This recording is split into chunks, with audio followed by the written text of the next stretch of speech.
Hi, welcome. In this video and the next upcoming videos, we are going to take a look into sort merge bucket. Two of the most frequently used operations on data are aggregation and join. With sorted layout of data, both of these operations can be made efficient, they can be optimized. The efficiency of this sorted data can be scaled for large volume of data or big data size. When working with large volume of data, multiple processes are involved, and with sorted layout, those processes can efficiently execute. We will be building intuitions. We will be developing intuitions from the first principle of how aggregations and join work. We will take a look on small data sets, and then we will show how these optimizations can be made on large data sets. We will run some code examples for demonstrations. The code examples will be run using Scio, which is a Scala wrapper over Apache Beam for large scale data processing. Let's start with aggregations. What is an aggregation? Essentially, it is grouping together of records based on a common value of a specific field or a combination of fields. After we have all the records grouped on a specific field, on the specific value of a field, we combine the values of the other fields. Let's take some simple examples. We have orders data set, which has got the ID of the customer, country where the user belongs to, age of the customer, and what was the purchase value for a given order. Now, if we want to know what is the number of sales, what is the number of unique users, and what is the total value of all the orders placed in each country. Let's see. These are the records where the country is Australia. As we can see, there were 3 sales because there are 3 records. All these 3 sales were made by just one user, which is user ID 109. And the total order value in the country Australia was 550.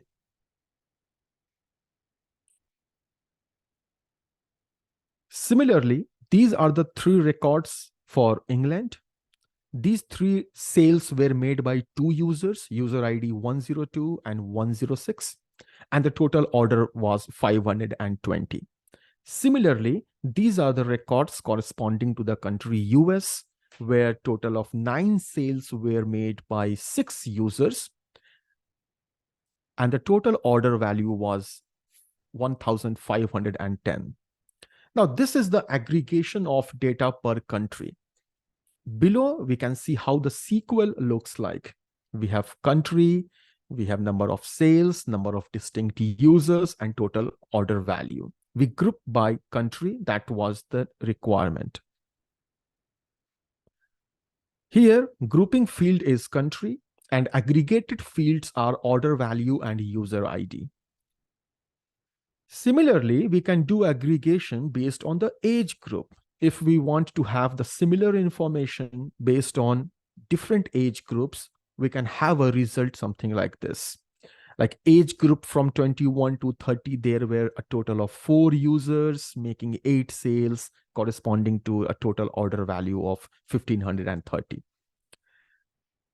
We can have multiple grouping as well. We can have a grouping on country as well as age group. We can have aggregation per customer ID, like which customer made how many sales and what was the total purchase value of that customer. These are the examples where we worked with order data sets. Now, there could be aggregation over events. Let's say people are using our application on mobile or desktop. Even on mobile, they are using on different operating systems. And we capture those events, like which user logged in from which device at what time from which country. If we have these events, we can have a visualization on top of aggregated data. Like in the last 30 minutes, there were 65 users. Majority of the users were on desktop and about 13.8% of the users were on mobile. This is another example where we see aggregations over data in action. So we saw one example where the orders data set was aggregated based on different dimensions or different grouping fields. This is another example where we can group based on timestamp, based on device, to know which users were logging in or using our application from which device, and what was the number of users, how was the user behavior in the last 30 minutes or so. Now, moving on to another example. There is A/B testing practice, which is widely followed. In A/B testing, different users are treated differently. As an example, if you have a website, some users may be given the variation A of the website with a red banner, and some users can be given variation B of the website with a blue banner. Based on the experience of the users, we collect different data and then we analyze and we conclude like, hey, if the user is shown variation A of the website, their conversion is less than compared to variation B of the website. Again, in A/B testing, it will require aggregation of the data over different dimensions. Let's come back to the orders data set.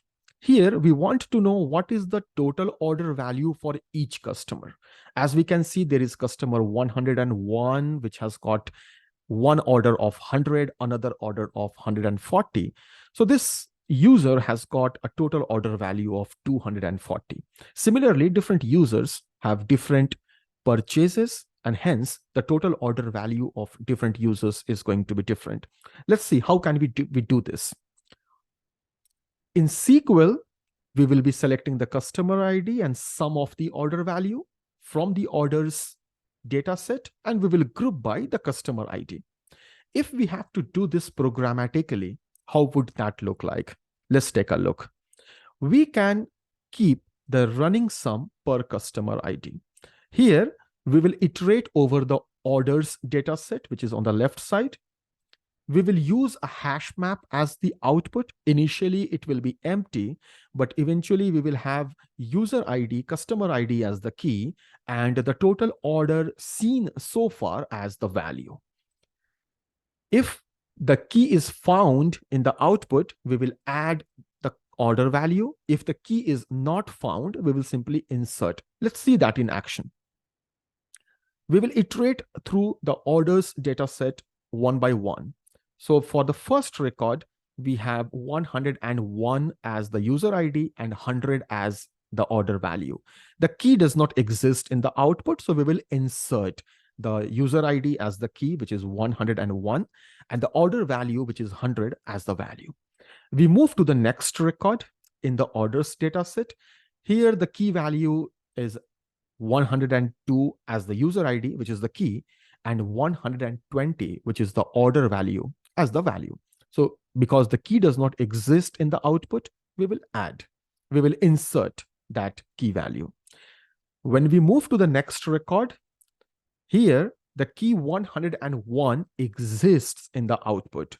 So what we are going to do is we will add 140, which is the current order value, to the existing order, to the existing value in the output. And we have 240 as the final value in the output.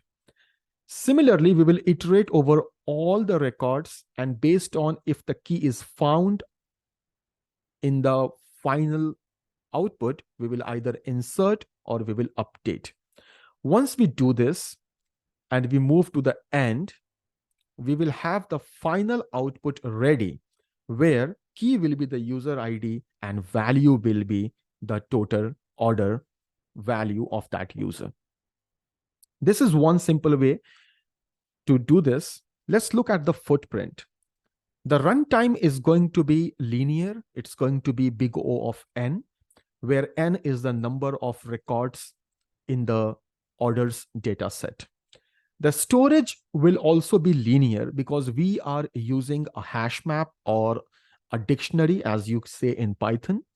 Because we are using a hash map, the total number of keys in the hash map will be at most equal to the number of rows in the orders data set. Let's say if each user made just one purchase, in that case, the total number of keys in the final hash map will be equal to the total number of rows in the orders data set. One other thing about this hash map is the output is not ready unless we have traveled through entire data set of the orders. This is because we don't know which key is going to be updated by the next record in the orders data set. So unless we have traveled through all the records of the orders data set, our output is partial. It is never finalized. We will have to keep this hash map in memory. We can, if there are a lot of users and memory is not enough, we can flush to the disk. There are some data structures like a Sparky file, which provides a local storage as the backend for the hash map.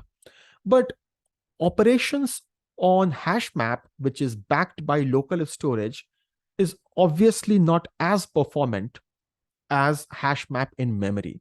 So if the hash map can be put in memory, this operation is okay. If the volume of data is huge, this operation is not practical. Let's look at one of the optimization on how can we achieve the same aggregation at a reduced footprint over memory. What if we sort the input data set on the customer ID? So this is how the data set will look like after sorting. All the records of 101 user ID will be one after the other.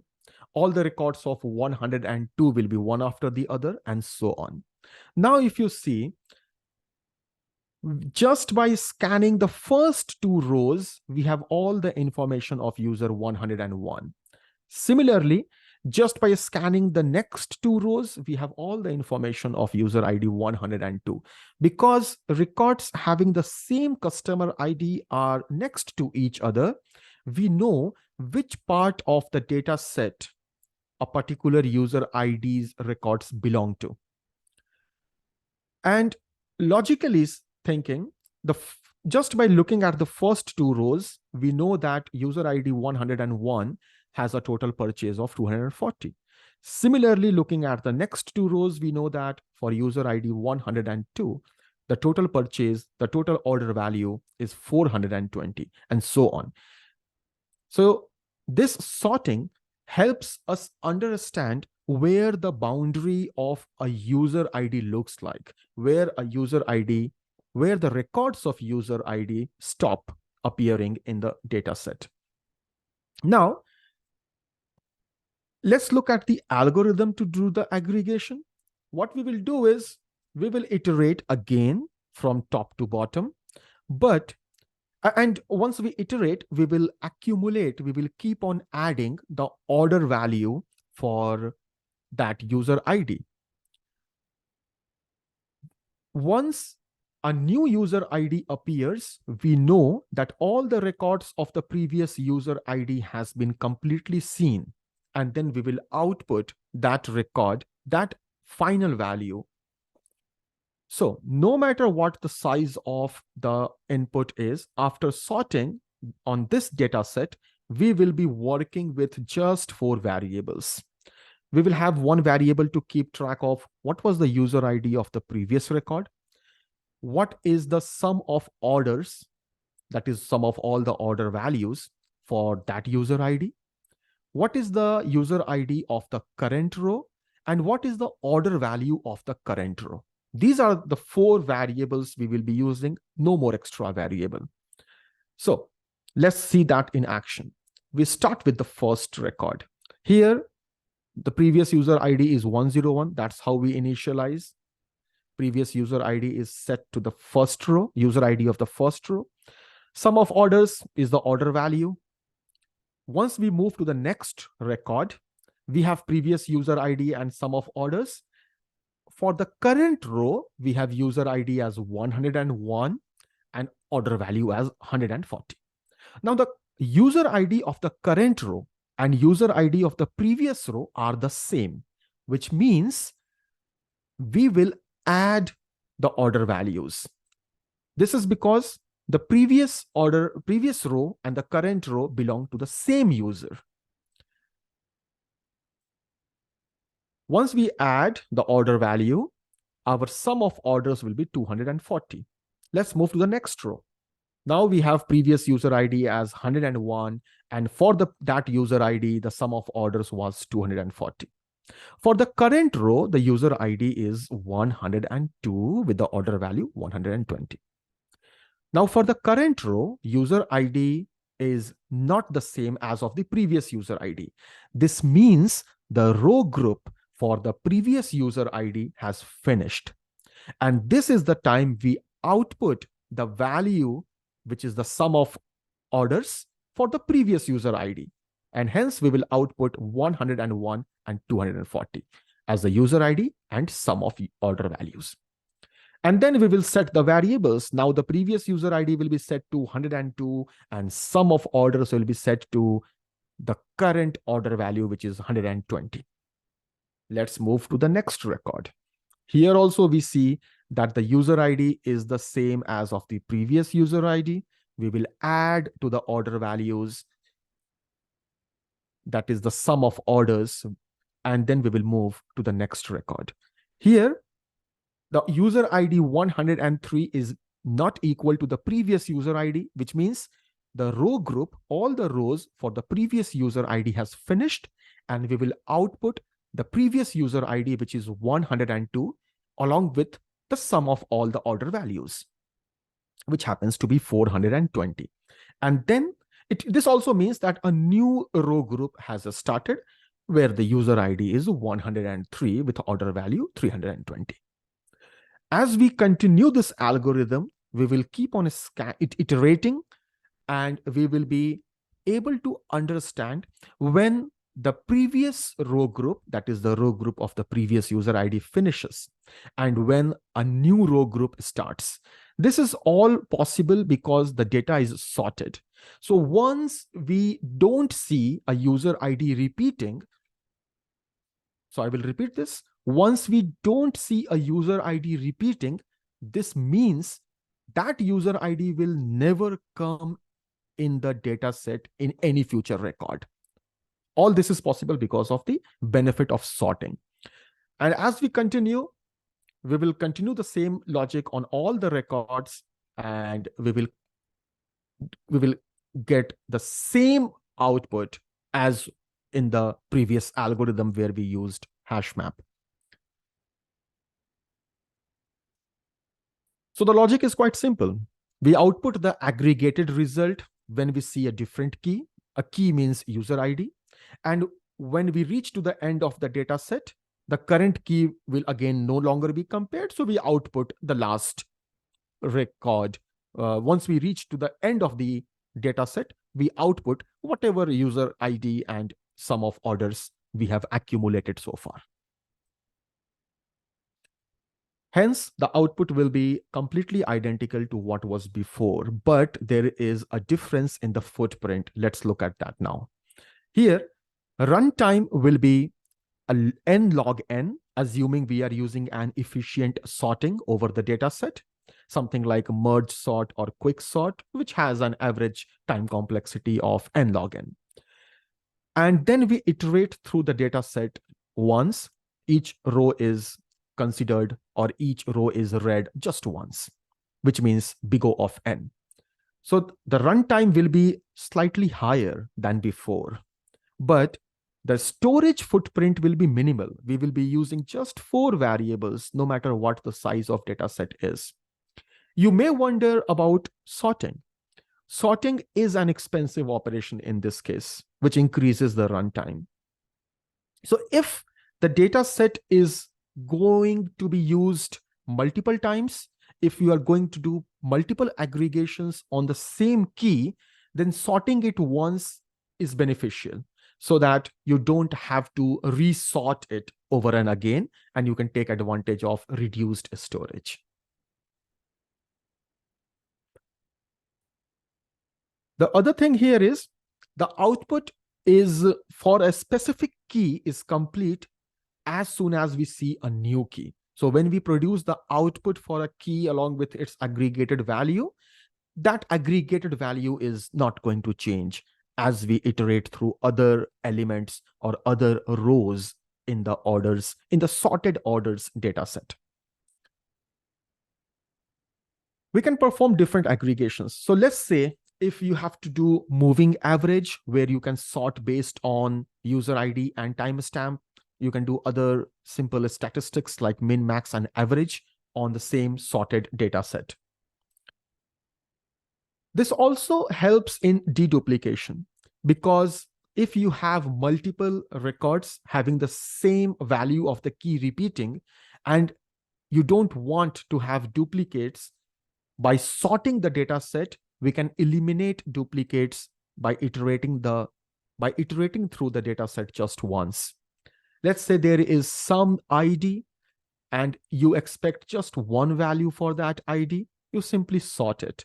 And then once you iterate through the sorted data set, if the ID repeats, you can drop that value or you can drop that record. This is also helpful in pattern detection. A lot of time series database like Prometheus, they use a timestamp to order the events. And based on that ordering of events, we can see how the application was behaving in the last 30 minutes, how the application is behaving currently as compared to a day before. So a lot of reporting and monitoring tools use sorting over the data set based on certain field. It could be ID, it could be timestamp, or it could be a combination of different fields altogether. The other benefit of sorting is in compression. Because of sorting, similar values of a field, basically same values of the field, appear one after the other. A lot of compression algorithms can take advantage of this property, which leads to reduced footprint on the storage disk. This was all about small data sets. How will this sorting help us on large data sets? Let's take a look over there. Assume we have hundreds of millions of users. If each user is making just 10 orders, we have billions of rows. In order to deal with large data sets, a popular framework is MapReduce, which breaks processing into smaller tasks, and each task operates in parallel. Basically, each task takes a subset of the records and operates on that subset of records in parallel. There is a link to the research paper for more details, but let's take a look into how MapReduce looks like. How does it work? Let's develop a quick intuition there. Assume we have a very huge file having billions of rows. It could be in gigabytes. It could be in terabytes. What happens in MapReduce is different processes called mappers operate on different chunks of the file. So you can think of splitting a file into smaller files. Well, a file need not to be split into a smaller files, but this is just a logical understanding of how MapReduce works. So you can think of a large file made of some number of small files. So, and each of these blocks is operated in parallel. In the first step of the MapReduce is the mapper process, which reads each record and it performs some operation on the record. It could be transformation, it could be parsing, it could be filtering, and it generates a key value in the output, where key happens to be the field over which you want to do group by, and value happens to be the field which you want to aggregate. We will see this soon in reduce step. But here, our group by field, our aggregation field is the user ID, and the aggregated field is the order value. So each mapper will produce that key value in the output, where key happens to be the order ID and value happens to be the order value. Then there is a reduce step. In reduce step, what happens is all the values for a given key is taken together. Well, what you have to do here is, if you have to calculate what is the total order value for, let's say, a user ID 109. So some record of the user ID 109 is here, and a couple of records for the user ID 109 is here. These two outputs could be on two different machines because different mapper processes can run on different machines. For large data sets, it is quite common to have hundreds or thousands of mappers. These mappers are processes. They can run on the same machine. That is also possible. But in a distributed setup, mappers can run on different machines as well. So the output generated by mapper could lie on the local storage of different machines. We have to get all the values for a specific key together. Then only we can perform aggregation like sum. That's what we want to do right now. I mean, any other aggregation like maximum or getting some standard deviation or an average, all these can be done once you have access to all the values for a given key. And these values can be on different machines. So how to do that? One option is quite simple. Let's bring all the values for all the keys together into one other process. And then once we have access to all the values, we can perform aggregation. This is quite possible, but there is a problem. This aggregation in this case will be performed by one machine, which is not efficient. It's not scalable. The whole idea of MapReduce or parallel processing is to increase the scalability, is to take advantage of multiple machines, built on commodity hardware, to do processing of large data sets at a scale.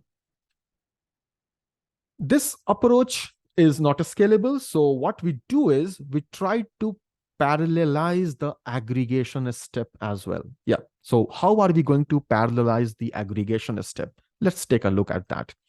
Let's assume we have three processes to do the aggregations. There could be hundreds or thousands of processes as well, based on the volume of the data. But for simplicity, let's say we have more than one process to do the aggregation. Here we have three processes to do the aggregation. Before we go ahead, let's take a look at hash modulus. We will send a key to a reducer, which is the step which does the aggregation. So mapper is the process which reads the input, and reducer is the process which performs the aggregation. So what we will do is, in order to uniformly distribute the load, so here we have three processes for the reducer. In order to uniformly distribute the load across all three reducers, we will have to send some keys along with their values to reducer 0. This is reducer 0, which is at index 0. We will send some other keys along with their all values to reducer 1, which is reducer index 1, and some keys with their all of the values to reducer index 2, which is essentially the third reducer. In order to do that, one mechanism is to take hash modulus. What happens in hash modulus is we take the hash code of the key. Remember, hash code of any object returns an integer value. And this hash code is implemented in almost all the languages, including Java, Python, Scala. So every object based on its type, like integer, string, double values, and so on, have their implementation of the hash code. But the idea is that the hash code of any object, whether it is integer or a string or any other number, will return one integer value. Hash code of two same values will be the same. However, hash code of two different values can also be the same, but that's not a concern over here. The key takeaway is all the objects have an implementation of hash code, and this hash code is integer. What we will do is we will take the hash code of the key. The key happens to be the customer ID, the output key of the mapper, and we will do a modulus operation with the number of reducers. So if the number of reducers is 3, the output of the hash modulus will be any number less than 3, which will be 0, 1, or 2. So modulus is essentially what is the remainder after you divide by 3 in this case. So let's say we have 3 reducers with index 0, 1, and 2. And let's assume for simplicity, well, this is the case in Java as well, the hash code of the key is equal to the key if it is integer. So if the integer value is 10, let's say its hash code is also 10. If integer value is 100, let's say its hash code is also 100. Well, this is true for Java, but this may not be true. But as long as this hash code is uniformly implemented, it is fine. For simplicity, let's say hash code of the integer is the integer value itself. That will make things much easy to understand. So for 102 as the key, hash code is 102. And when we perform a modulus operation with the number of reducers, which is 3, the output will be 0. This means all the values of key 102, no matter which mapper has produced the output, will go to the reducer at index 0. So here we see all the values of the key 102 and 108 will go to reducer at index 0. Why? Because hash modulus of these two keys will give you 0. Hash modulus of 102 and 108 with 3 will give you 0. Similarly, all the keys where hash modulus with 3 gives you 1 will go to the reducer index 1. And all those keys, no matter where, in which mapper output they were generated, if the hash modulus of the key with 3 is the number of reducers here, gives you 2 in the output, will go to the reducer index 2. All these operations happen in parallel. This is called exchange of data or shuffle of data. So what happens in the shuffle phase is the output of the mapper goes through hash modulus of the key, and based on that, a specific reducer is chosen. And to that reducer, all the values of that key is supplied. Now, if you see, all the reducers have access to the key and all the values coming from different mappers' output. Now, once we have access to all the values, we can perform any aggregation we want. And that's what we do. And that is what we do in the reducer step. The output of reducer step, in this case, if we perform a sum operation on all the values, will look like this.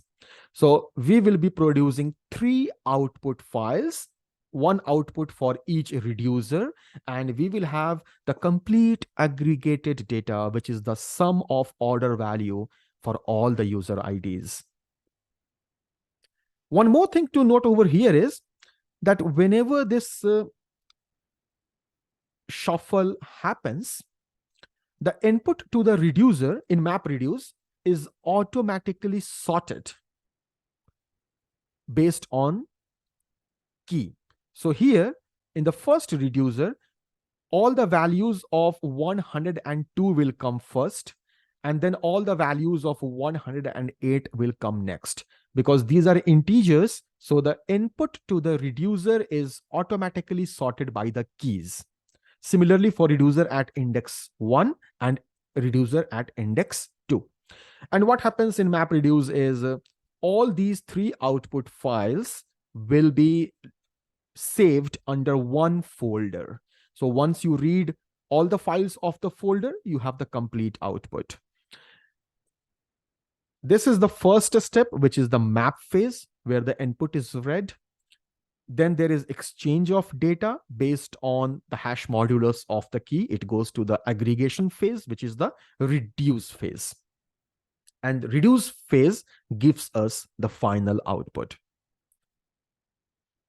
Now, let's move ahead. What we see over here is the exchange of data is something which is quite crucial, because it will cause network transfer of data, because a mapper and reducer process may be on two different machines.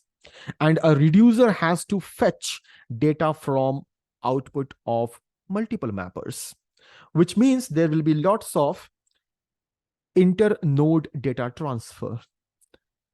Also, mapper saves its output to the local storage, and working with local storage is slower as compared to working with memory. That is the second thing. But what we will focus now is this shuffle step. A lot of optimizations in MapReduce, in fact, the evolution of MapReduce to something like Spark or Flink, they are targeted to reduce the data which gets shuffled. If we are able to optimize that, we will be able to get performance benefits. How can we do this aggregation without shuffle? Let's take a look at that now. This is where sorted layout of data is going to help us. Let's say we have small blocks or small files, as was in the MapReduce, but all those files are locally sorted on the grouping key, which is the user ID. So this file is sorted on the user ID, so is the second file, and third and fourth, so on. So each file is locally sorted. We will talk about local and global sorting in a while, but as you can see, each file is sorted in by their user ID. How is this possible? We will come to that in a while, but let's start with this assumption that we have different blocks of the file. So these are essentially the small blocks of the big file. So if we have different blocks of the big file sorted as per the grouping key, what we can do is we can read each block in parallel. That's what the mapper does. And we can perform the sorted aggregation. We can take advantage of the sorted input. Remember, with sorted layout of the data, aggregation is quite simple. And even if you have gigabytes or terabytes of big file, you can divide that into a small chunks of a few megabytes, so that each of the file can be easily processed in parallel.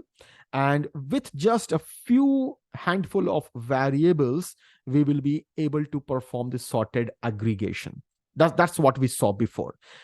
With that sorted layout of data, we perform aggregation, and each mapper can return the aggregated value of the order value for each user ID. What is the assumption? If the subsets of the data or the blocks of the data are sorted. That's the assumption. No shuffle step is involved. No reducer is involved. Everything happens in just map phase, but how to have the sorted data, how to have the input which is sorted. So let's take a look at how can we generate the sorted output from MapReduce. Let's say we have this file, which is the original unsorted file, which is not sorted, the original file, which has records in random order.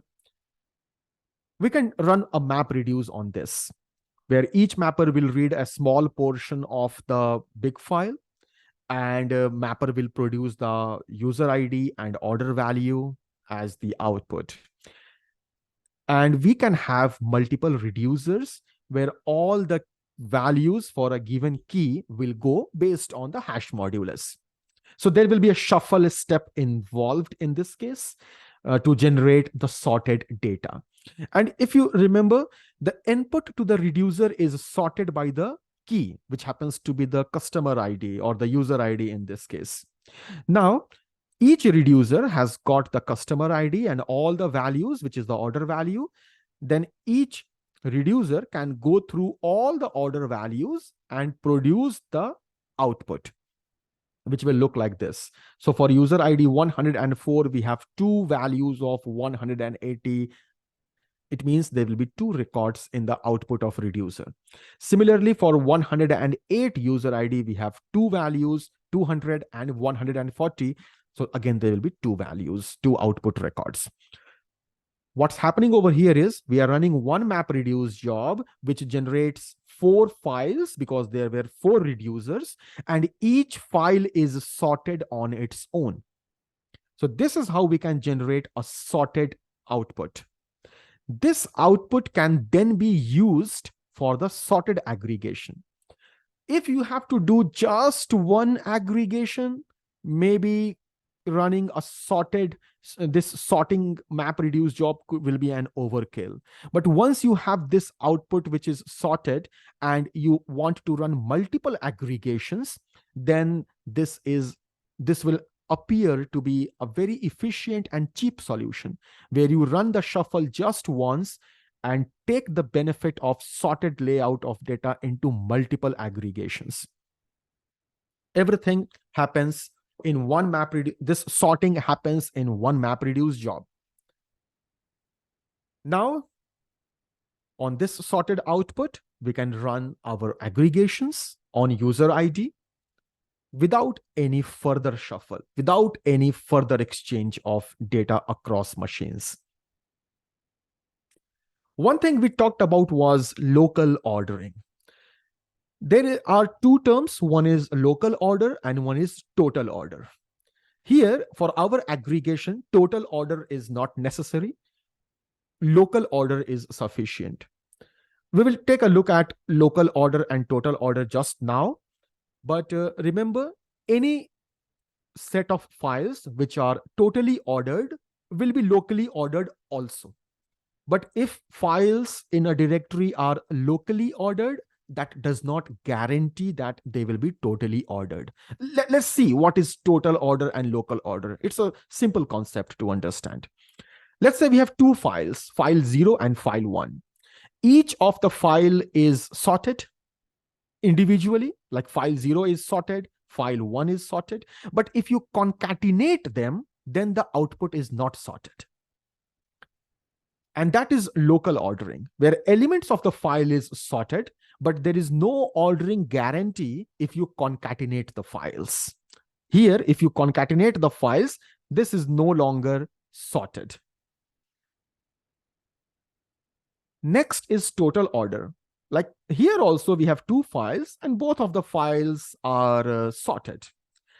And the good thing is if you concatenate the files, then also the output is sorted.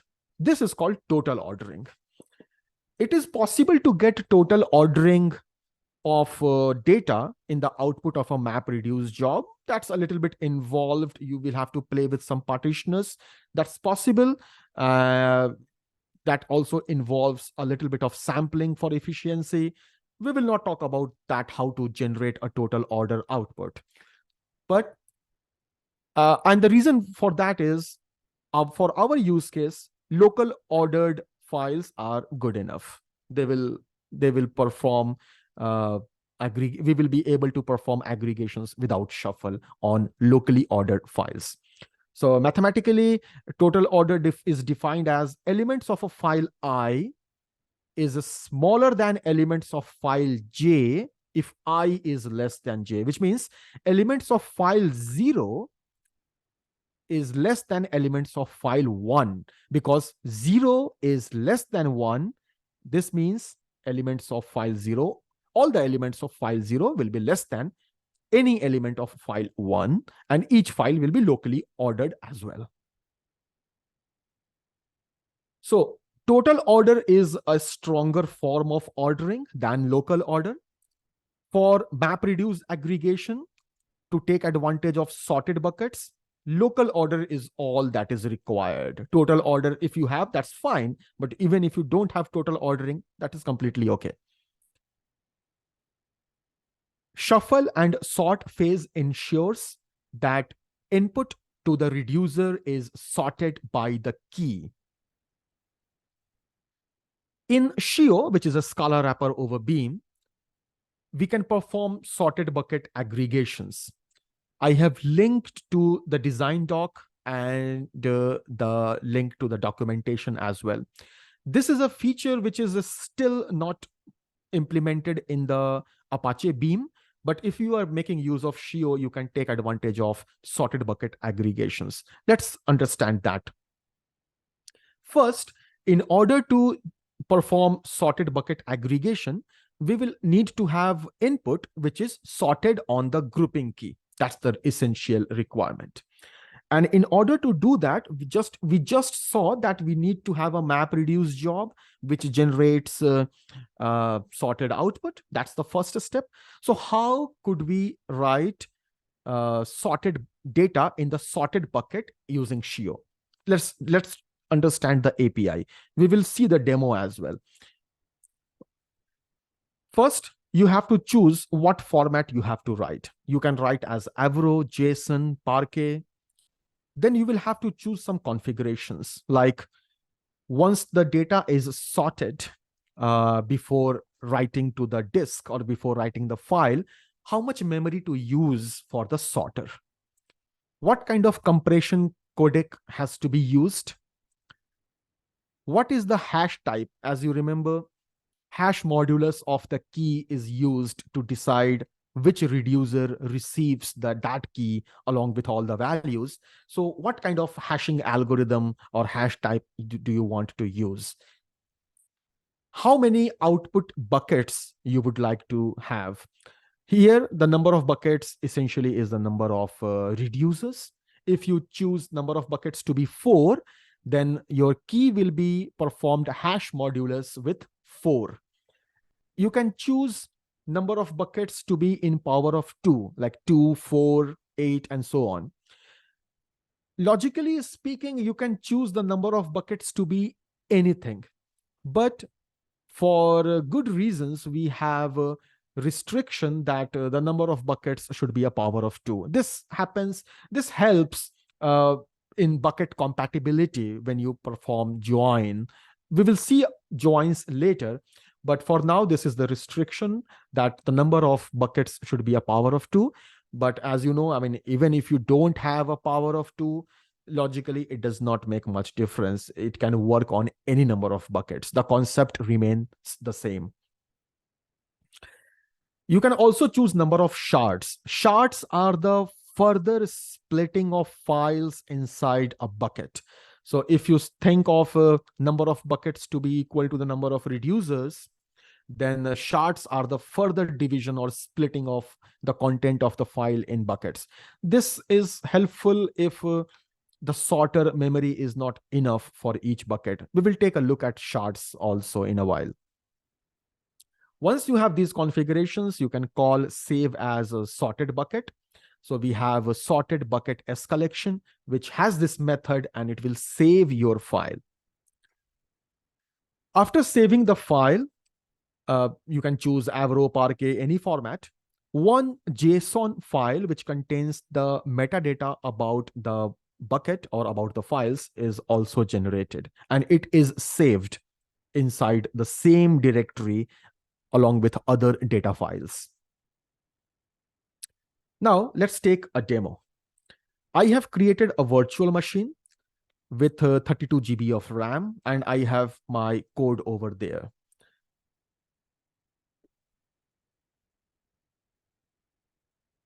All the code is inside learn Scio. This is an SBT application. I will go inside the SBT shell, and there are some steps which I have done already. I will show you some of the data file meanwhile.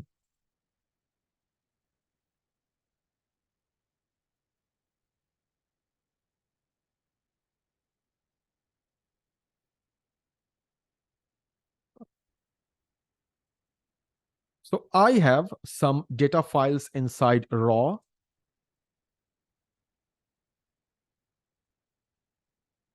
I have a file called customers.txt, which contains the customer information, sales information, and total sales information.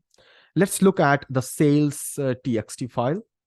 This is a CSV file where the first field is the customer ID and the second field is the order value.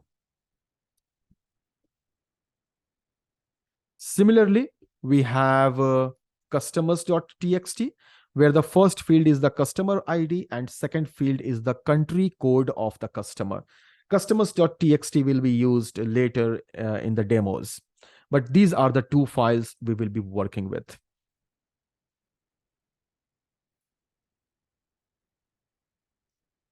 I am inside the SBT shell. I have done a few steps before. I have created a Docker network for Flink, and I am running 2 Docker containers for Flink.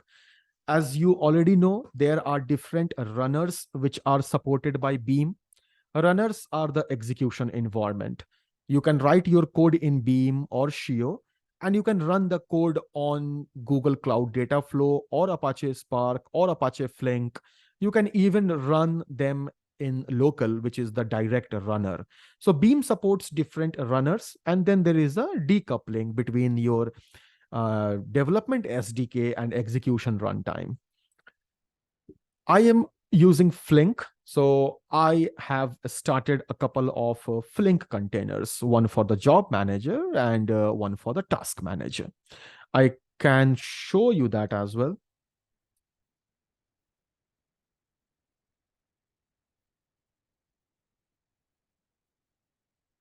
So these are the 2 Docker containers which are running, one for the task manager and one for the job manager. I have a Flink UI as well, where I can see how many task slots are there, which job is running, which job has completed. And I can see more details about the metrics of the job, the graph of the job, and so on. Right now, what I'm going to do is I am going to, and yes, I have also generated a schema. I will tell you about the Avro schema file in a while. Inside the SBT shell, I choose the Beam runners to be Flink runner. And then I'm going to run this application SMB write. This will take a while we go to the source code and understand about it. So the Beam runners has been set, and I will launch my application. Meanwhile, what I'm trying to do, let's go to the source code. I have a class, I have an object called SMB write. Inside that, I've defined a pipeline method. What happens in the pipeline method is I take the arguments from the command line, I initialize my Scio context, and then I read the text file, which is supplied from the command line argument. For each line, I split on comma, and then I parse the user ID and the order value. This is the time I should show you my Avro schema as well.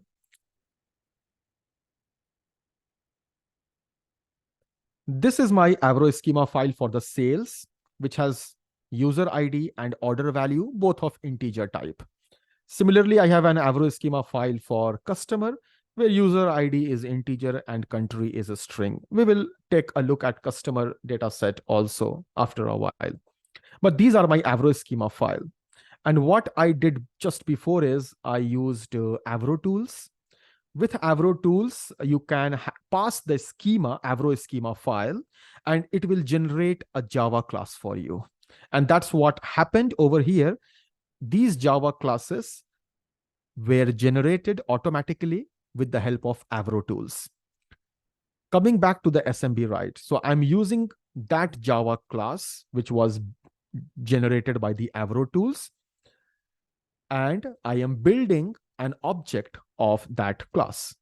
So what's happening over here is I'm reading a text file and I'm creating a Java object from that. That's what is happening here. So once we have this S collection, which is built on top of the sales text file, we call save as sorted bucket. This is provided by the special SMBS collection, which is added as a part of the imports. I call save as sorted bucket. Here I choose Avro sorted bucket. I want to write data in Avro format, but you can choose other format like JSON and Parquet as well.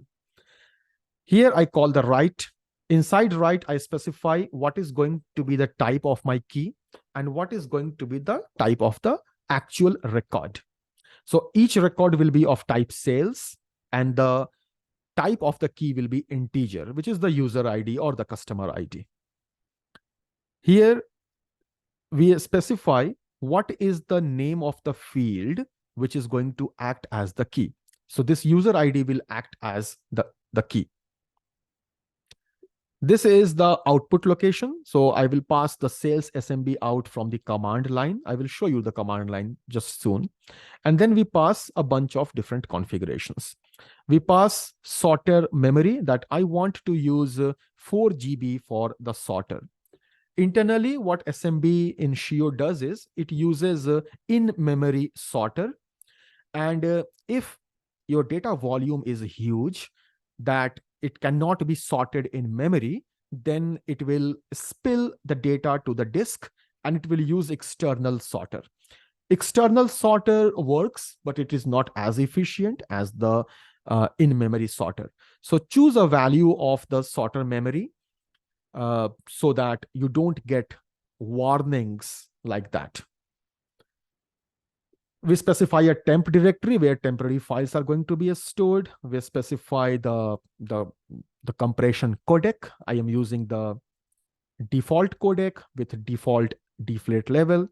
We can choose the algorithm to perform the hashing. Murmur 332 is quite commonly used. I use the number of buckets to be 8. I want 8 output files, and I don't want more than one shard. I just want that each bucket should have just one file in the output. And that is it. We repeat the same for the customer's data set as well. So we will be generating 2 output, one output for the sales and one output for the customers. For the customers data set, everything remains the same, not much of a difference, except that I'm using 4 buckets to experiment with. In the main method, I simply call my pipeline method and I run the pipeline and wait until it is finished. Very simple application. So in a nutshell, this application is reading a text file and it is generating the output, which is sorted on the key and saved using SMB write operation. Coming back over here on the Flink UI, my job is still running. And if I go back to the CLI, the SBT console, this is the command I fired. Let's look at the command. In the command, I am using run main. This is the package name dot class name of the application I want to run. I pass the input text file for the sales in the command line argument. And I also pass the output location where my output I want to save. I pass the customer's file and expected output for the customer's file. Temp location, I'm using Flink runner. And here I pass what is the master URL to connect to Flink. Once this is finished, we will be able to see on the UI. This is still running. Meanwhile, I will show you the build SBT file. In the build SBT file, we have added all the dependencies which is needed to run SMB in Scio. The Beam version, Flink version. I have added a Spark version also, though it is not being used. I'm not using a Spark runner, I'm using Flink runner. But in case you happen to use a Spark runner or data flow runner, you will have to add a specific runners as well. And based on the runners, their dependencies are fetched. Let's go back to the CLI. Oh no, the job has finished. In the CLI, it says success. It took little over 6 minutes. And let's go to the output location and see if we have data. So our data should be in sales SMB and customers SMB. Okay. Moving to the data directory. If we do ls -l, we have customers SMB, sales SMB, and these files were very recently created, as we can see from the timestamp. Let's look at the sales SMB, what the content is. If we do ls -l, first of all, we see there are 8 files corresponding to the 8 buckets which we had chosen. All these are Avro files. They have .avro extension.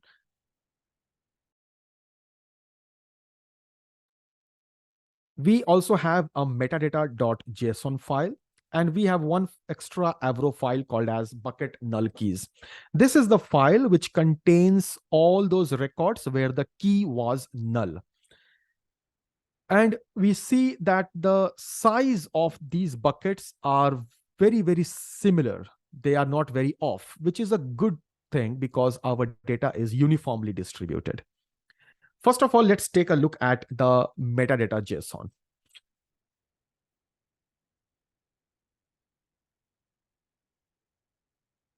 In the metadata JSON, you have information about how the SMB was generated.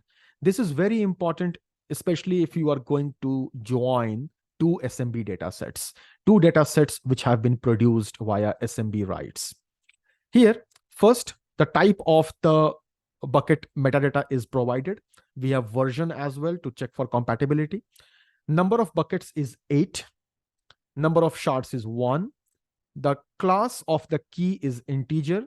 As you remember, different classes have different hash code implementation. So this is quite important. The key field is user ID. This is the field over which hashing was done. Type of this is the hashing algorithm which was used. And the prefix of the file is bucket. As you can see, bucket here, this is the prefix for all the files which contain the data. Let's take a look at some of the data. I'm going to use Avro tools to take a look at data. So this is how I will run. This is avrotools.jar. It has a to_json command where it will take the Avro file and it will convert that to JSON. And I'm using less so that I can scroll if I want to see more data. So this is how the output will look. We have user ID and order value as the content of the data file. That's it. Quite simple. We have our data which has been bucketed and the output is sorted by the key. Did I say output is sorted by the key? And the output over here does not look sorted by the key. Yeah. If you have observed this, very good. We will talk about this. Here, you may observe that these are integers. Still, output does not look sorted by the key. Okay. If you see something like this, don't worry. You may try to debug your code. That is fine. But let's come back to this in a while. Let's try to see if the output is actually sorted or not. Let's try to see this.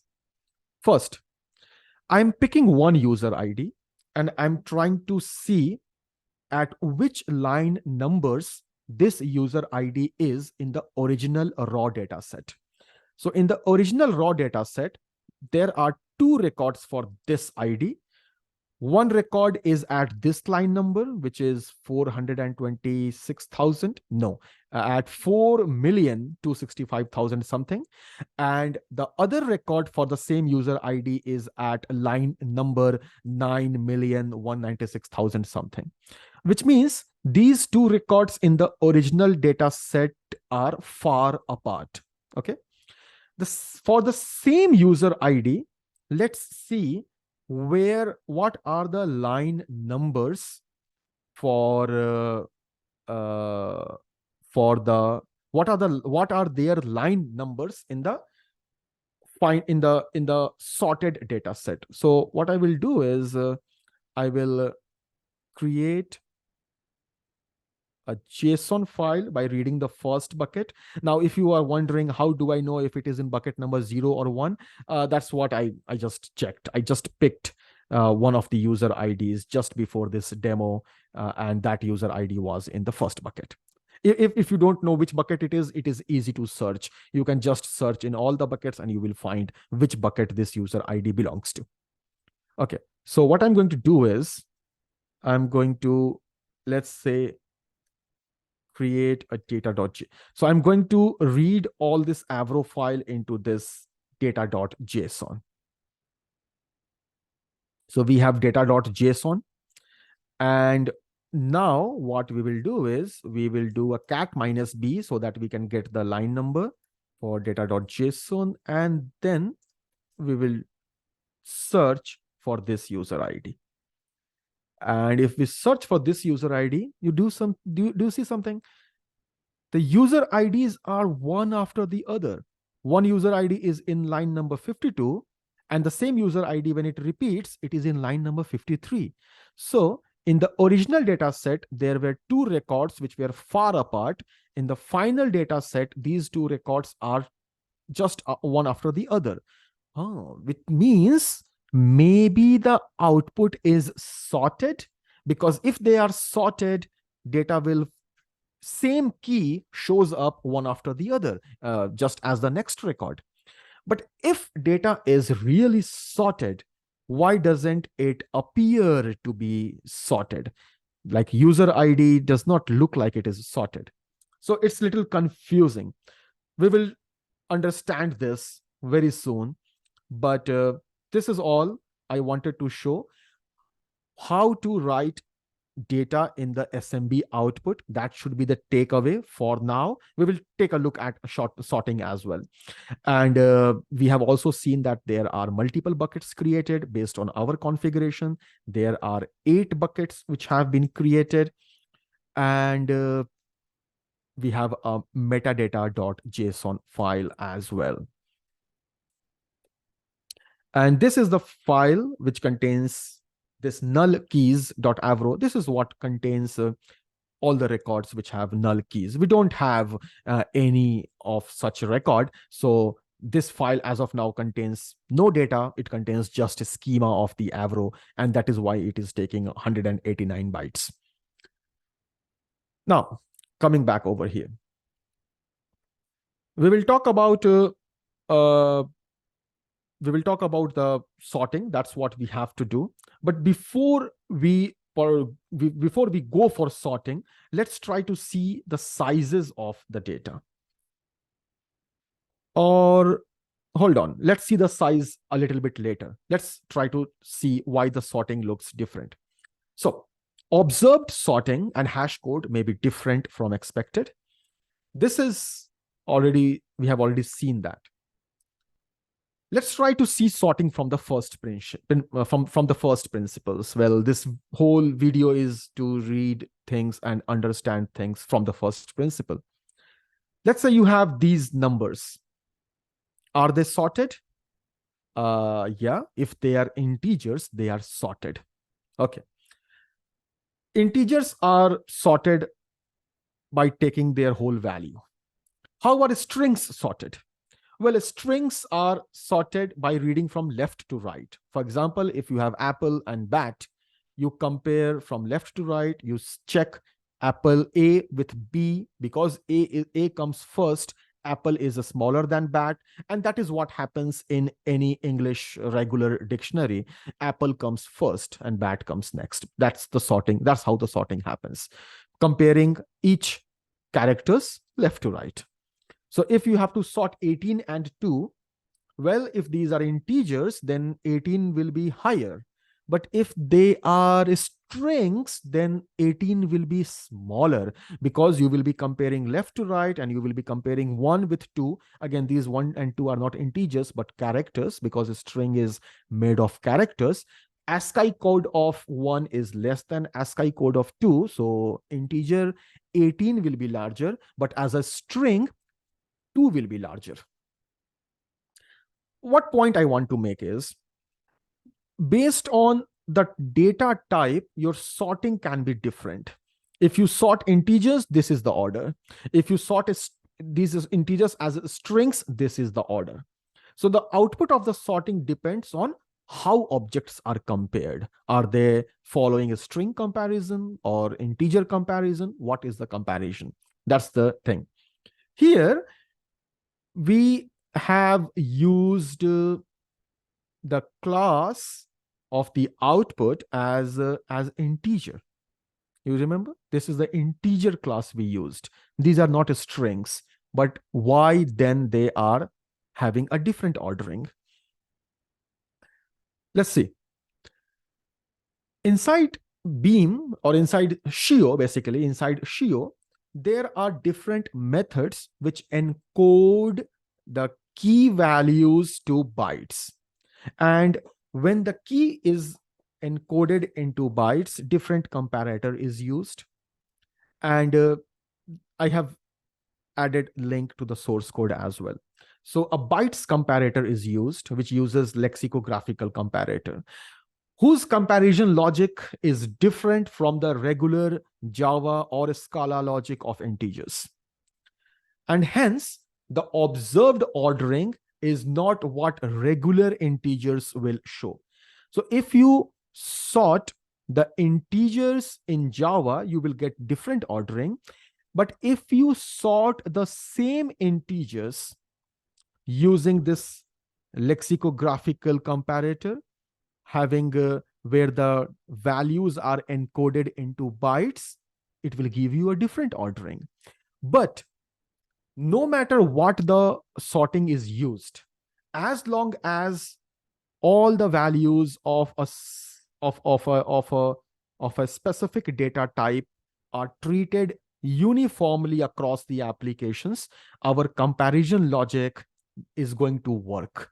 So even if observed ordering does not look like natural ordering, remember, all the values of that type is going to be treated the same. So all the values of that type is going to be treated the same. So when it comes to comparison, if they are equal, the comparison will detect that. If any value is smaller or lower, that logic will remain completely uniform across the application. So it will not affect us. And as we have seen, that same values, same repeating values of the key have contiguous rows. So one row comes after the other if they have the same user ID, which was the key. So all our logic, all our concepts are going to work, even if the observed hash code or the observed comparison does not match the natural hash code or natural comparison as inside a programming language. Now, coming back to the sorter. While we come back to the sorter, we also have to compare the sizes of the data sets. So what I will do now is I will run one more Scio job, which will perform Avro write. So I have one application which performs Avro write. It takes the text file and it generates the output in Avro without sorting. This is not SMB write. This is plain Avro write. Why I'm doing this? I will later compare the sizes of the SMB generated output and Avro generated output, and we will try to see if SMB has any cost benefit in storage. A spoiler ahead, yes, it has, but we will just see that in action. So I'm running this Avrowrite, and what this Avrowrite is doing, I can quickly show you. It's a very small application which reads the sales file, which is a text file. It parses the file by splitting on comma, generates an S collection of sales object, and writes it as Avro file. Very simple. So let it run. Meanwhile, we will go back to the slides and we will talk about sorting.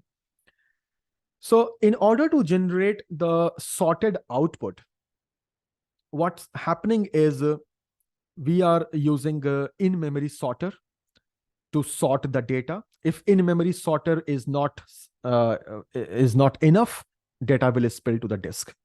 And this is how it is used. Scio uses buffered external sorter, which has both external sorter as well as in-memory sorter.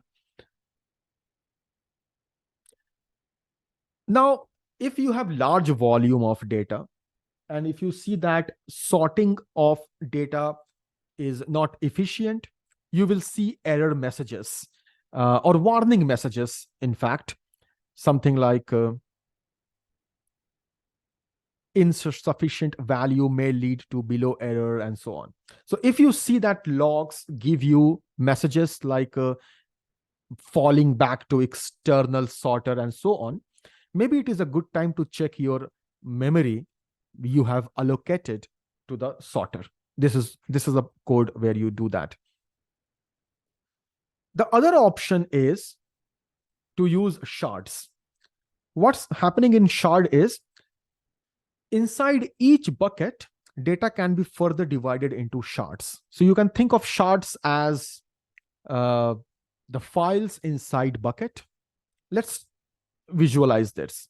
Let's say you have a file containing some numbers. Assume that we are using 2 reducers or 2 buckets. And let's say that even numbers go to one bucket and odd numbers go to another bucket, just to understand things. Assuming that the hash code equals the hash code of the integer.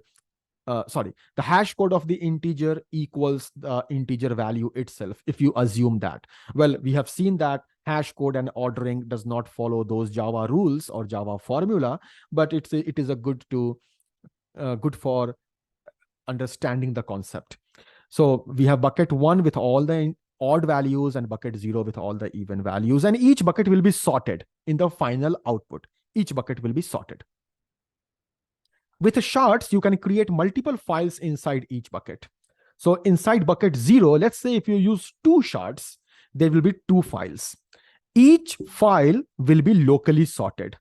Global total sorting is not guaranteed. However, in this case, these 2 files happen to be totally sorted, but that is not a guarantee. What is guaranteed is all the data which is in these 2 shards, they will have the same hash modulus with the number of buckets, which means in this case, if bucket 0 contained all the even values, then shards inside this bucket will contain even values.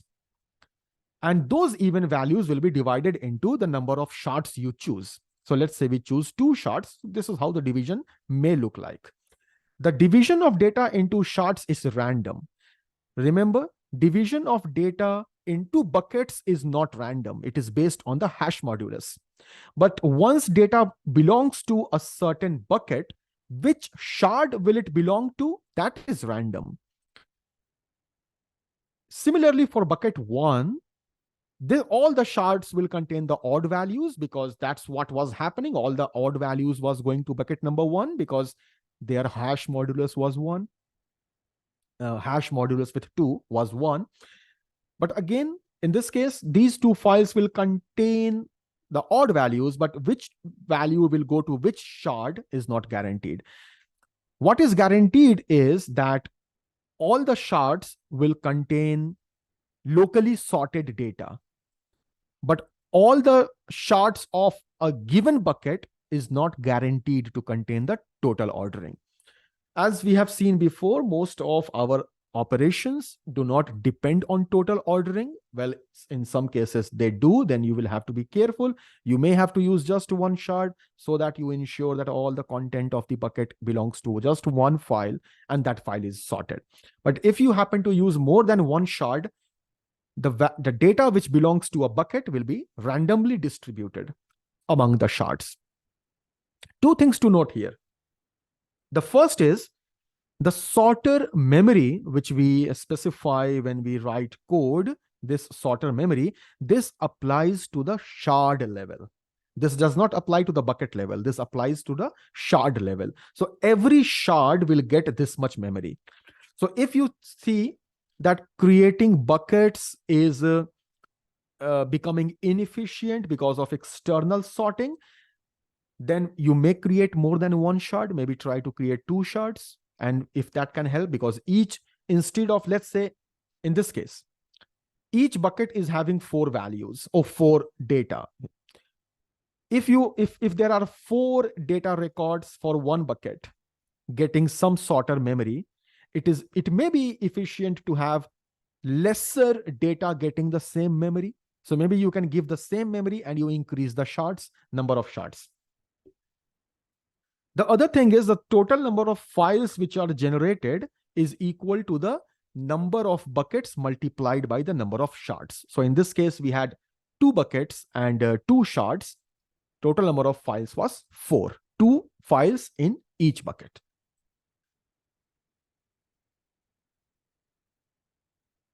Now, next we will take a look at sorted bucket aggregation in Scio. But before that, let's look at what happened to our Avro write.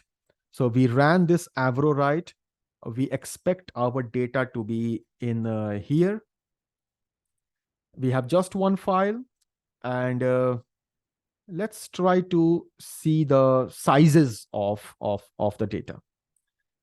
So this is also an Avro file which is generated as non-SMB output. This is not an SMB output. It has 53 megabytes of storage requirement. Whereas the data which was generated as a result of the SMB output has about 20% less storage footprint, around 15-20% less storage requirement. And remember, both of these directories contain the same Avro file, same compression, everything is same number of records. Still, their sizes are different. This is because the SMB data is sorted. And we briefly touched upon this point in the beginning of the video, that if data is sorted, then similar values or the same values repeat one after the other. And that a lot of compression algorithms take advantage of these repeating values. As a result, they lead to better compression. So SMB output has one benefit, that it generates sorted data, which is compression friendly. Now, we will go back to our sorted bucket aggregation. So far, we have created the output, which is sorted. How do we aggregate this sorted data? We know that in order to aggregate sorted data, if it has been sorted on the aggregate key or the grouping key, no shuffle is needed, no data transfer is needed. Everything can be done in parallel without any bottleneck. How do we do that in Scio? In Scio, there are 3 steps. The first step is you read the data. When reading from the sorted buckets, you use a method which we will see soon. Once you read the sorted buckets, we get access to the key and all the values associated with the key. And this is quite a cheap operation, because all the values of the key will lie next to each other, because repeating values will be having the contiguous rows in the output file. So once you read the sorted buckets, getting all the values for a key is very simple. You need not to scan the entire file. You will know when the row group starts and when the row group finishes for a key. And then we will write the data as sorted buckets. Because the input is all sorted, output will also be sorted on the same key, because you will read a key and we will process all the values and then we will write it. So the output will have the same ordering as of the input. The data will be sorted output. First step is reading from the sorted buckets. We use sorted bucket io.read to read it. Depending on the type of the input, if it is Avro, we use Avro sorted bucket IO. Next, in order to transform, we call sort merge transform method, which will give us access to the key and the iterator of values. Inside the via method, we will run our transformation logic. And finally, we will save the output as sorted bucket io.write. Using the to method. So there will be a to method which will help us produce the save the output. If we are saving as Avro, we will use Avro sorted bucket IO. It is also possible that you read something as Avro and save as Parquet. You can do something like that, or read something as JSON and save as Avro. That is also completely possible. A few more things before we go to the code. When we are reading or writing the Avro schema, the class of the record has to be specified. This is something which we have seen already in the SMB, right? When we were writing, we specified the class of the key, which was integer. In fact, while writing, we also specified the class of the actual content or actual value or actual data. Next is, whenever we are reading, we may read from more than one sources. This is especially true if we are joining. When you are joining, you may be reading from two or more than two sources. So in order to distinguish which record comes from which source, we have to tag the records.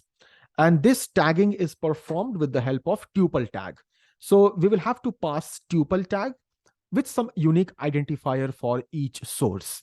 We will talk about tuple tag a little bit more when we go into joins. And when we are writing, the type of the key is needed. This type of the key is also present inside the metadata.json file, which we have already seen in the last demo. Now it's time to perform aggregation. So let's see. We will continue our same aggregation where we do the sum of order values. We have a file called SMB aggregate. Inside the SMB aggregate, what we do is we read the sales data set from this command line argument. The class of the key is integer. Because the input is Avro, we use Avro sorted bucket IO. We read, while reading, we specify a tuple tag. This is the tuple tag where ID is the sales. This is an arbitrary string. You can choose any other string value. What this means is all the records which are being read from this location will be tagged with sales ID, which means they are coming from sales. You can use XYZ, anything, but it is good to give some readable and relevant name. And this is the content. This is the schema, like the data. What is the schema of the data? Once the data is converted to the Java object, what will be its schema? We pass the class of the key. We pass our in sorted bucket IO. And the third thing is we pass parallelism. We will talk about parallelism later, but parallelism essentially refers to how many processes we want to run in parallel. We are giving max. The other values are min and auto. It will be much more clear when we go inside joins. So for now, let's ignore this. All we have to know is parallelism essentially means how many processes or how many mappers will run in parallel.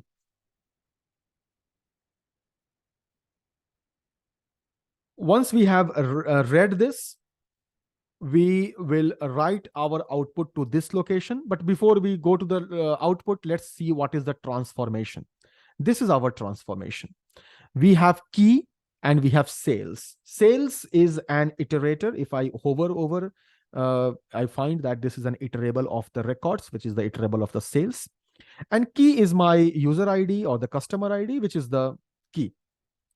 What we do here is, once we have all the sales, we perform addition over all the values, and this is what we get. This is the total order value for across all the sales made by this user ID. So we build an object of total sales. So total sales is, again, we have an Avro schema for this. It should contain the user ID and total order made by that user. Both are integers. I have also created a Java class using Avro tools from the same Avro schema file. Okay, so coming back. So here what we do is we take the key, which is the user ID, and we add all the sales, or all the order value of the sales together. So essentially we have all the order, or we have sum of order values for that user ID, and we wrap it inside this object, total sales.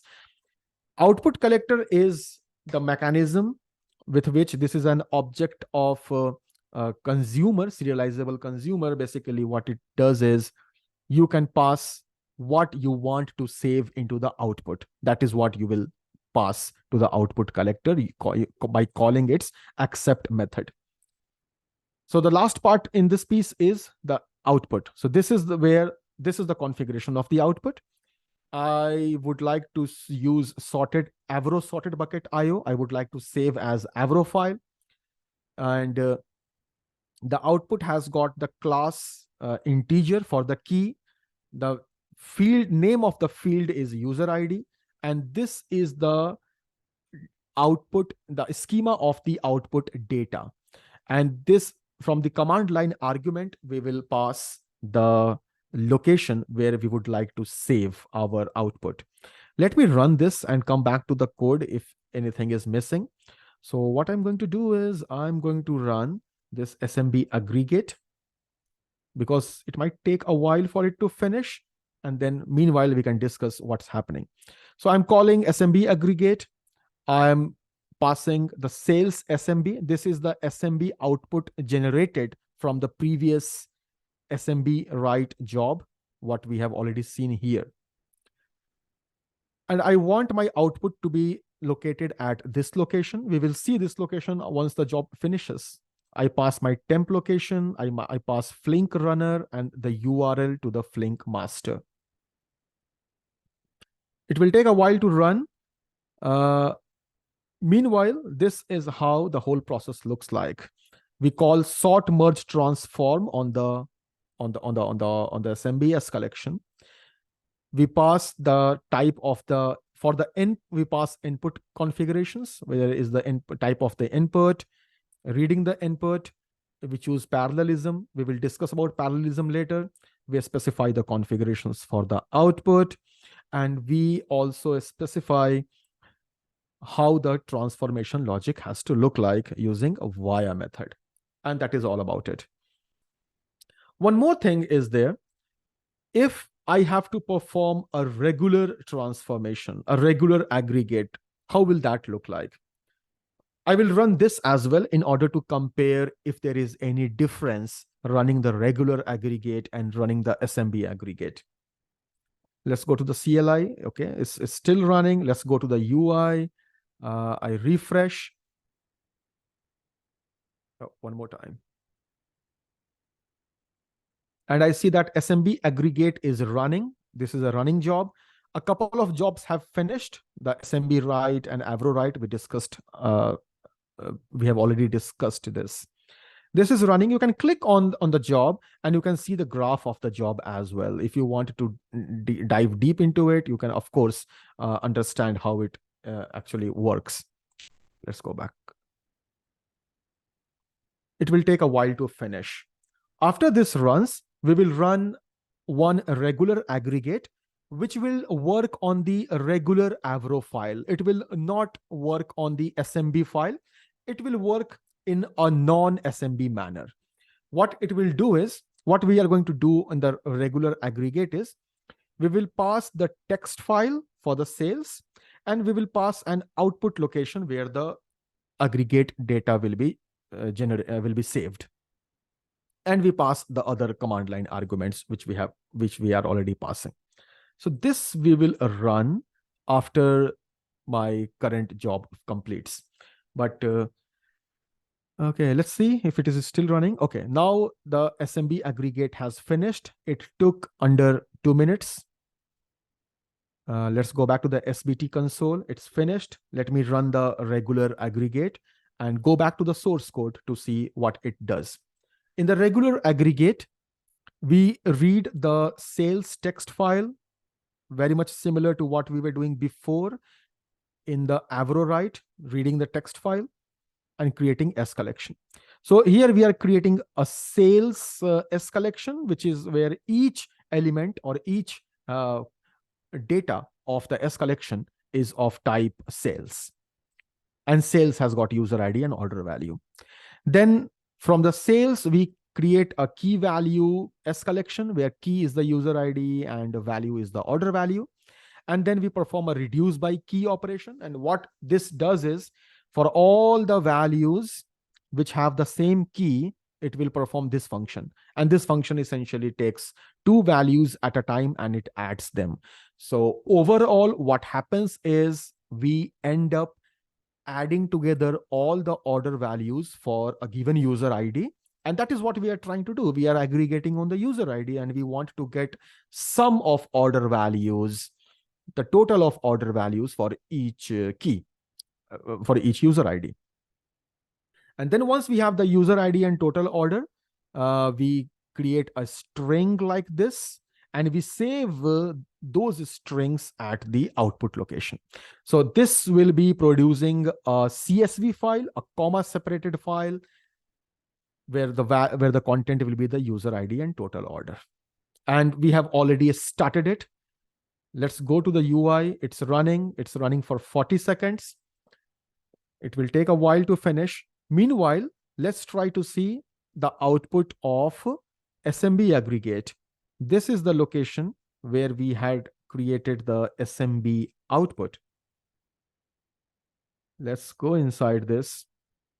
And if you see, there are 8 buckets. These are the same number of buckets as they were in the original source. So if you remember, we had sales SMB, and that sales SMB also had 8 buckets. Ignore this because we don't have any null keys.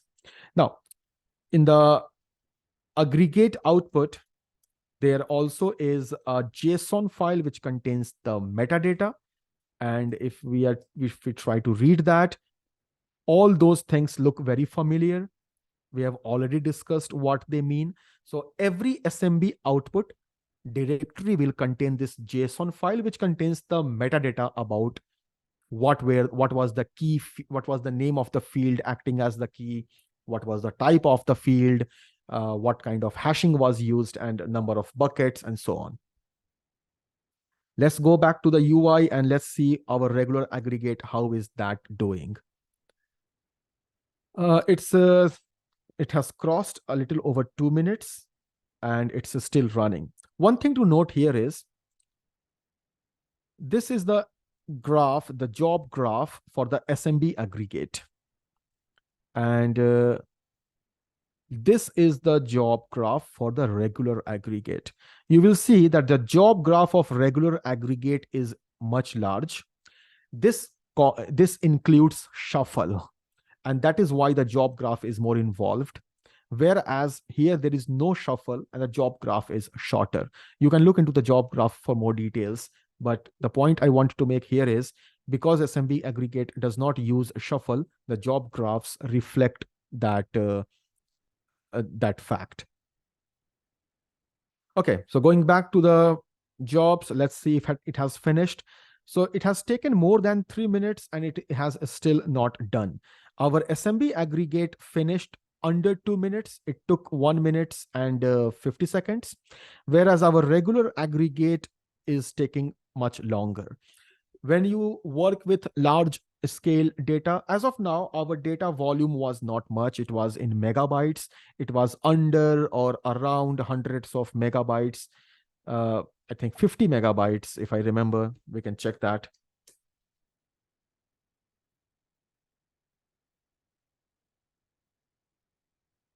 So our data volume was the original text file was not huge.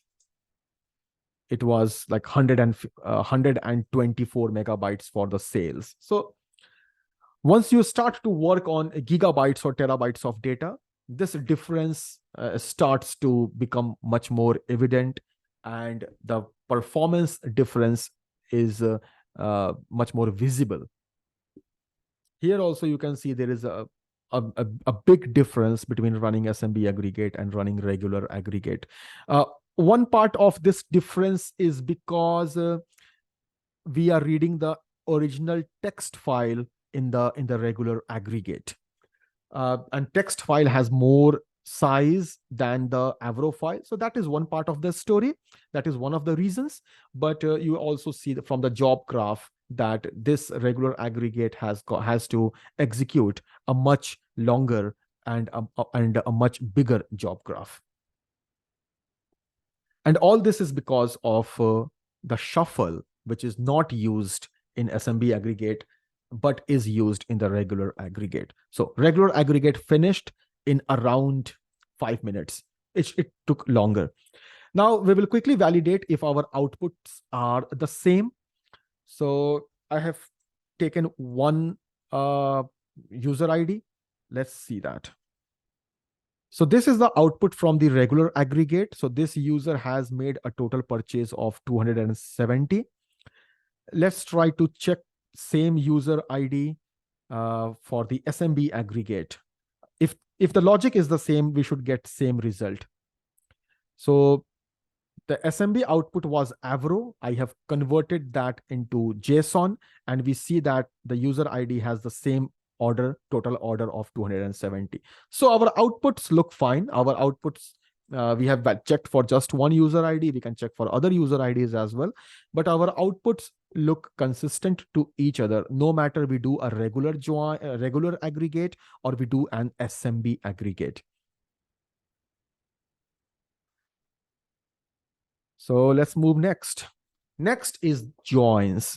Let's talk about joins in the next video. We will conclude this video here itself.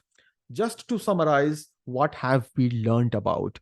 We have seen what is an aggregate. We started with that. Then we developed an intuition of how to do aggregate on a small data sets where you use a hash map. But then we understood how sorted data can help you achieve the same aggregation with lesser storage footprint. We took a look at the basics of MapReduce. We tried to develop an intuition there, and we understood if we have sorted input on the aggregate key or the grouping key, how can we make use of SMB, the sort merge bucket aggregates, like how the sorted buckets, we are not merging buckets yet, but how the sorted buckets can be aggregated. We understood how it looks like in Scio. We took a look at some hands-on examples as well. And hopefully you are now able to understand SMB, develop some intuition around it, and hopefully you were able to follow the code where we generated the SMB output and we performed aggregation on the SMB data. So SMB layout or the sorted layout of data is very helpful, though it has one drawback that you need to sort the data first. But if you are trying to do multiple aggregations on the same data, having a sorted layout is a very small penalty you will happily incur. We will talk about joins next. There we will try to see why do we need joins. We will take a look at some of the cases where joins are needed. And we will then see, like, if we have two data sets, how the joins can work for small data sets, how sorted layout of those data sets can help us make joins efficient. We will do some hands-on. We will try to understand parallelism. We have understood some of the configurations like sorter memory, hash type. We will try to take a look at parallelism also. So next session will be also full of intuitions and hands-on. That's it from this video. Thank you so much for listening to me and giving your attention.